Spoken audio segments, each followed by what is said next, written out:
Hi everyone, this is my October video update, and it's so good to be able to update you all again, and I hope that you're doing well and that God is continuing to move in your life in marvelous ways, and that you are seeking Him out with all of your heart, soul, mind, and strength. I pray that He's encouraging and refreshing and reviving you to love Him more and to serve Him with all that you have. So this past October, or we're in the midst of it right now, I guess, but we started off this month with a team, which is actually pretty unusual for us because it's the fall season, and but we had a team from Dallas Baptist University come from Texas to come serve with us, and they had a fall break, and they came for a week. And we did a bunch of different things with them. Did prayer stations a bunch of times, and went to Tompkins Square Park to serve there, and they had a great team, very teachable and humble. There was one day, though, that I went out with part of the team, half the team. We went to Times Square to do a prayer station in the subway station, which is a huge subway station. There are tons of trains coming here and there, connecting all sorts of things. So it's very busy, and lots of people always running from this place to the next place. So it's a good place. Usually it's pretty hostile there. People reject you pretty openly and curse at you and say mean things, but then there's a lot of people who are open, and we get to talk and pray with them, and just us being there welcoming the presence of God is always a wonderful thing, and to roar and to worship there, to see Him come and invite Him to just come into that place is cool. So me and another staff member from Street Life, Riley, were taking the team in on the subway, and we worship and pray on the way to every ministry site. And so I took my guitar and we began to worship on the subway train, and it was so awesome because the only way I can describe it was like the sweet presence of God was filling up our train, and it was like He was being gentle and soft, and hearts were being drawn to Him just as we worshiped Him from our hearts. And it was just a cool thing to see that happening on this train, and people from the team were just being led by the Spirit to just pray out loud on their own without any prompting. They just prayed from their hearts and made declarations, and you could just feel the presence of God so strongly.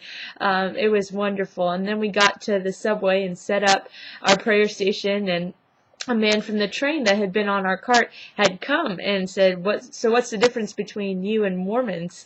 And we got to share with him some, which was such a cool opportunity that God gave us. He just opened the door for us to speak into this man's life about truth and what Christianity is, and who God is. And then something that happened while we were there, we had been there for a total of about 4 hours that day, 4.5, and about halfway through, some of the team were saying, hey, can we worship here? And so at the time I didn't really want to. For some reason I just wasn't feeling like it, so I knew that it was just my flesh and whatever reason why I didn't want to, because I love to worship. But I took out my guitar because I knew that it was the Lord, that we needed to worship. And so the subway station had kind of died down. People had been getting in their trains, and our team was just spread out across this big space, and we were all in our red aprons, and then we just began to worship, and it was amazing because each of the people from the team were just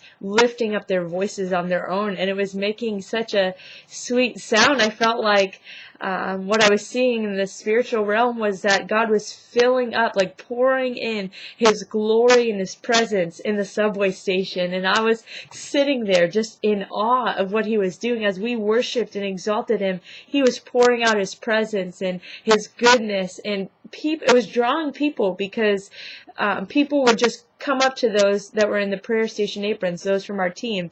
As we exalted Him, He was drawing people to Himself, and we got to pray with and talk to so many people that way.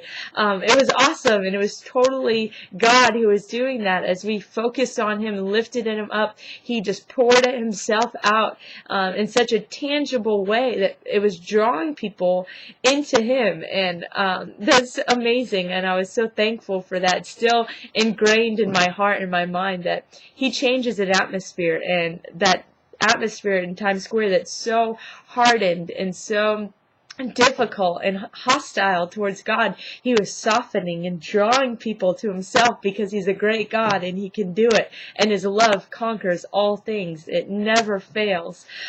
So I was so thankful for that. And then we, after that team left, we went on our annual staff camping trip to the Poconos, and that was such a restful time. We were out in the wilderness, and just to be able to rest with God and just go into the woods and just hear Him. And it was a special time, especially living in New York, where it's busy and buildings and noises, to just go off into the wilderness and have the quiet and the sounds of nature, and to hear God's voice in a different way. It was just wonderful. And we came back, and we have a team this week with us, 3 ladies from Ohio, and it's been wonderful serving with them. They have such a heart to worship and to pray and to preach the gospel. So we've just been delighted to have them here this week, and yeah, that's how October's been going. An upcoming outreach that we have that I would love for you guys to keep in prayer. And if you feel the Lord leading you to come, we would love to have you. It's our New Year's Eve outreach. It's December 28th to January 1st. You can check out our website, www.streetlife.org, for all the details. Just click on the missions link and go to New Year's Eve outreach, and that's where we go out to several different places. We're in Times Square for New Year's Eve, handing out free hot chocolate and praying with people, and we prayer walk all of Times Square the night before New Year's Eve, and we sing at the Tree at Rockefeller Center, and preach the gospel and evangelize. And it's a wonderful opportunity, and the more people we have, the better, because the city is filled during this time between Christmas and New Year's. It's crazy how many people from all over the world come.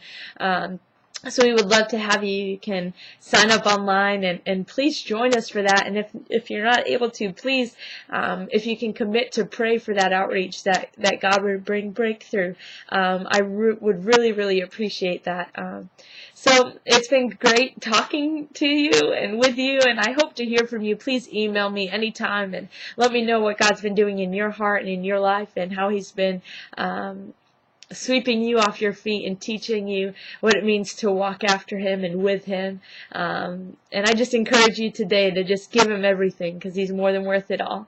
I love you guys, and I bless you, and I hope to see you and hear from you soon.